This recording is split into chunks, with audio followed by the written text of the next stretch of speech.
Welcome to रोशन की class YouTube channel. दोस्तों, आप सभी का आज के सूक्ष्म पाठ्य योजना की वीडियो में एक बार फिर से बहुत बहुत स्वागत है। आज के लिए यहाँ पे मैं लेके आया हूँ आप सभी के लिए उद्दीपन परिवर्तन कौशल के ऊपर वीडियो, जो कि आपकी क्लास 6, 7, 8 तीनों क्लास के लिए आप पढ़ा सकते हैं। यहाँ पे अगर आप लोगों को उद्दीपन परिवर्तन कौशल की वीडियो देखनी है तो पूरी वीडियो देखिएगा। अच्छे से मैंने यहाँ पे बनाया हुआ है, एक्सप्लेन करूँगा मैं अच्छे से, जिससे आप लोगों को समझ में आ जाएगा। और खुद से आप उसके बाद किसी भी आपको सूक्ष्म शिक्षण के किसी भी कौशल के ऊपर वीडियो बनानी है तो आप सीख जाएंगे खुद से बनाना।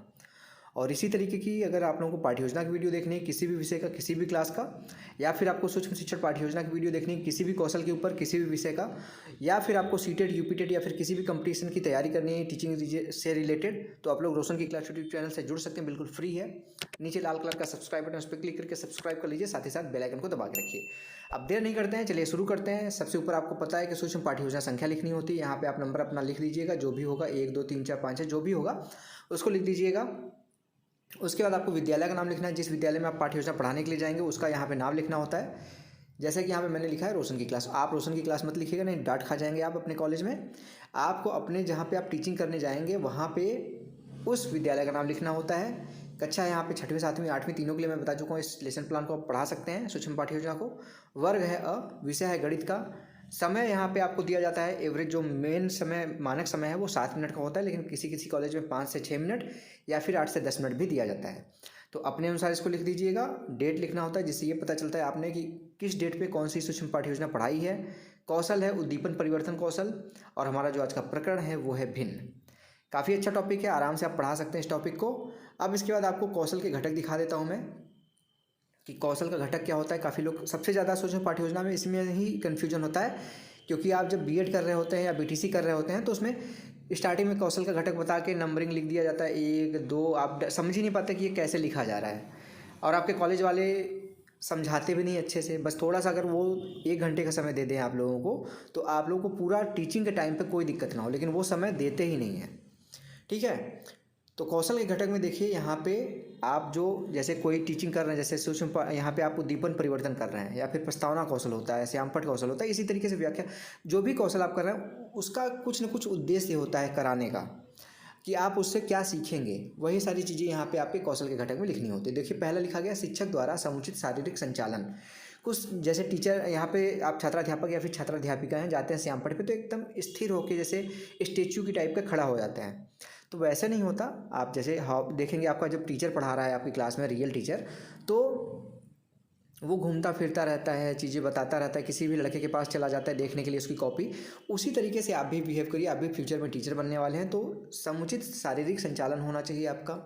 दूसरा है समुचित भाव मुद्राओं का प्रयोग। जैसे कि अगर कोई कविता पढ़ रहे हैं तो कविता के भाव से पढ़िए।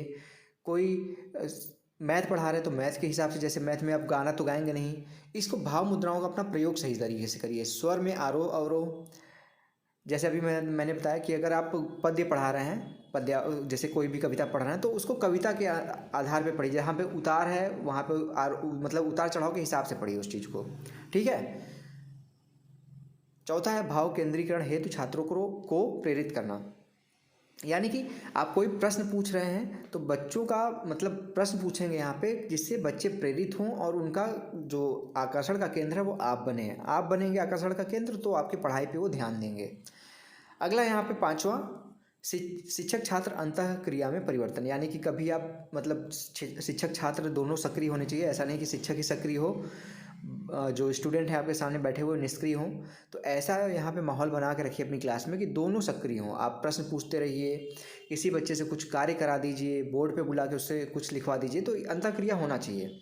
उसके बाद समुचित विराम प्रयोग, यानी कि आप सही तरीके से जहाँ पे रुकना चाहिए वहाँ पे रुक रहे हैं, बच्चों को कुछ समझने के लिए समय दीजिए।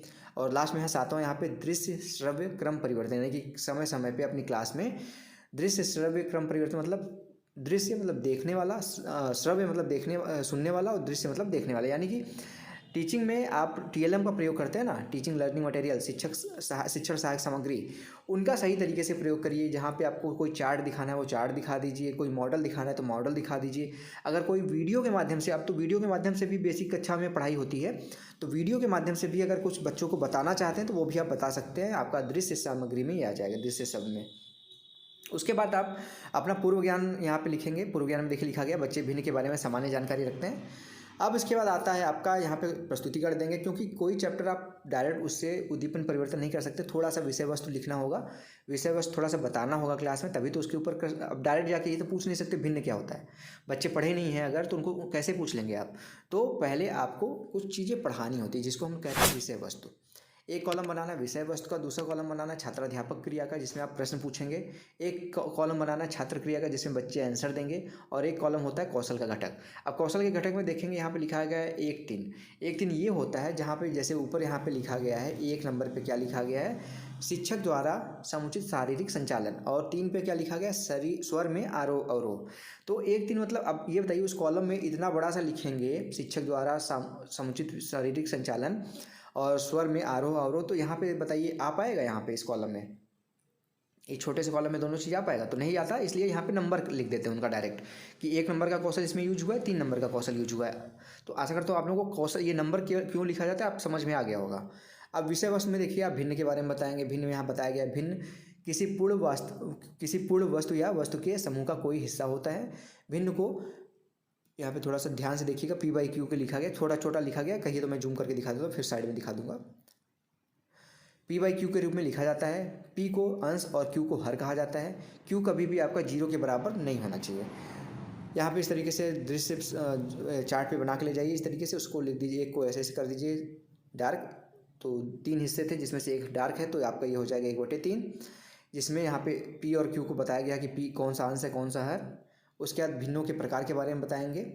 भिन्नों के कई प्रकार होते हैं, जैसे पहला है समभिन्न, वह भिन्न जिसका अंश हर से छोटा होता है, समभिन्न कहलाता है। जैसे 1/2 हो गया, 2/5 जिसमें आपका अंश हर से छोटा है।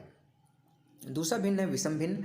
विषम भिन्न में देखिए लिखा गया वह भिन्न जिसका अंश हर से बड़ा होता है। जैसे 12/7 अंश आपका 12 है, हर 7 है तो बड़ा है। 6/5 तो ये हो गया विषम भिन्न। तीसरा है मिश्र भिन्न। मिश्र भिन्न में देखिए किसी पूर्ण संख्या तथा सम भिन्न को जोड़ के मिश्र भिन्न बनाया जाता है। जैसे कोई पूर्ण संख्या जैसे 1 2 3 4 इस तरीके से हो, या और सम भिन्न यानी कि अंश वाला छोटा हर वाला बड़ा, तो इन दोनों को मिला देंगे तो आपका बन जाएगा मिश्र भिन्न। और चौथा यहाँ पे छोटी बड़ी भिन्न, यानी कोई 2 भिन्न दे दिया गया है, उसमें से बताना है कि कौन सा छोटा हो कौन सा बड़ा। तो देखिए यहाँ पे लिखा गया समान हर वाले भिन्नों में बड़े अंश वाली भिन्न बड़ी होती है और छोटे अंश वाली भिन्न छोटी होती है। जैसे 2/5 और 3/5 है, तो 3/5 बड़ी होगी और 2/5 छोटी होगी, यही बताया गया है यहाँ पे।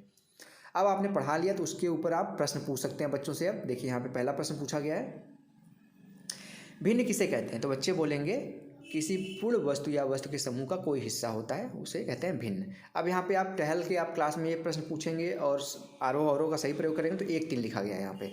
इसी तरीके से दूसरा प्रश्न है भिन्न को किस रूप में लिखा जाता है? तो भिन्न को P/Q के रूप में लिखा जाता है। यहाँ पे आप घूम रहे हैं क्लास में, थोड़ा वो टहल रहे हैं, उसके बाद जो भी है यहाँ पे 2 नंबर और 3 4 नंबर पर वो देख लीजिएगा, उसका प्रयोग यहाँ पे आपको करना है। तीसरा प्रश्न है यहाँ पे चार्ट पे ये बना के ले जाए गोला, उसमें आधा गोला इस तरीके से कलर कर दीजिए। श्यामपट्ट पर इस चित्र को दिखाते हुए इस चित्र को भिन्न रूप में लिखो, तो बच्चे लिख देंगे इसको 1/2, क्योंकि एक हिस्सा रंगा गया है 2 हिस्सों का, इसमें 5 और 7 यूज हुआ है। ठीक है, छात्र और शिक्षक अंतःक्रिया हुआ है, छात्रों को आप श्यामपट्ट पे बुला के लिखवा सकते हैं इसको। ठीक है, सहभागिता हो जाएगा उसका। चौथा प्रश्न है सम किसे कहते हैं? सम भिन्न किसे कहते हैं? बच्चे बोलेंगे जिस भिन्न में अंश हर से छोटा होता है। पांचवा प्रश्न है मिश्र भिन्न का उदाहरण बताओ। तो मिश्र भिन्न का उदाहरण आप बता देंगे, यहाँ पे पूर्ण संख्या और आपका सम भिन्न जोड़ देंगे, उसका हो जाएगा। इसमें आप पूछने के साथ साथ किसी बच्चे से कहिए कि ये प्रश्न दूसरे बच्चे से पूछो, एक बच्चे से पूछिए और दूसरे से उस प्रश्न का आंसर दिलाइए, तो यहाँ पे आपका 5 नंबर आ जाएगा। उसी के बाद यहाँ पे 6वां क्वेश्चन है 4/7 और 6/7 में कौन बड़ा है और कौन छोटा? तो बच्चे बता देंगे यहाँ पे कि 6/7 बड़ा है और 4/7 छोटा है। यहाँ पे 1 2 3 आपका घटक यूज हुआ, तो 1 2 3 लिख दीजिए। तो ये था दोस्तों आज का यहाँ पे सूक्ष्म पाठ्य योजना। अगर आप लोगों को आज की सूक्ष्म पाठ्य योजना पसंद आई हो तो प्लीज़ वीडियो को लाइक करिएगा। इस वीडियो की अगर PDF चाहिए आप लोगों को तो रोशन की क्लास टेलीग्राम चैनल पे वीडियो के नीचे मैं डाल दूंगा। PDF का नाम सेम रहेगा, जैसे आज का होगा तो उद्दीपन परिवर्तन कौशल भिन्न ये लिख दूंगा। इससे आप डायरेक्ट जाके वहाँ पे डाउनलोड कर सकते हैं। अगर वीडियो अच्छी लगे तो प्लीज़ वीडियो को लाइक करिएगा। आप ही लोगों के लिए यहाँ पे मैं लिख के ले आता हूँ, हैंड रिटेन नोट्स है, यहाँ पे देख सकते हैं आप। तो रोशन की क्लास यूट्यूब चैनल से जुड़ जाए, बिल्कुल नीचे लाल कलर का सब्सक्राइब बटन, उस पर क्लिक करके सब्सक्राइब कर लीजिए। साथ ही साथ बेल आइकन को दबा के रखिए, बिल्कुल फ्री है, जिससे मैं आप लोगों के लिए कोई वीडियो यहाँ पे हेल्पफुल वीडियो अपलोड करता हूँ तो उसकी नोटिफिकेशन आप तक बिल्कुल फ्री पहुँचती रहे। तो फ्रेंड्स मिलते हैं नेक्स्ट वीडियो में, तब तक के लिए आप सभी का बहुत बहुत धन्यवाद। जय हिंद, वंदे मातरम।